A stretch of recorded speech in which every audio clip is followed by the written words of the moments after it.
Sinimula ng mga port management offices sa bansa ang Nationwide Sports Fest sa taong 2024. Bahagi ito ng 50th milestone anniversary ng Philippine Ports Authority. Unang nagbukas ang Southern Luzon Cluster na kinabibilangan ng PMO ng Mindoro, Marquez, Batangas, Bicol, Masbate at Palawan. Sunod ding nagpakitang gilas ang Northern Mindanao Cluster na Misamis Oriental Cagayan, Agusan, Surigao, Misamis Occidental Ozamis at Lanao del Norte Iligan. Samantala, sabay namang nagbukas ang Southern Mindanao Cluster na kinabibilangan ng PMO Davao, PMO Zamboanga del Norte, PMO Soc-Sargen at PMO Zamboanga. Kasama rin ang North Luzon Cluster Sports Fest na binubuo ng PMO NCR North, Bataan Aurora at Northern Luzon.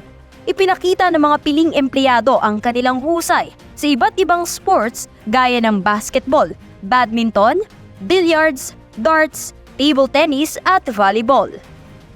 Bukod sa tagisan ng galing, lakas at liksi sa iba't ibang mga laro, unang beses ding nasilayan sa kompetisyon ang esports o mobile games. Sa pamamagitan ng mga aktibidad na ito, naipapamalas ang sportsmanship, camaraderie at talento ng mga empleyado ng PPA.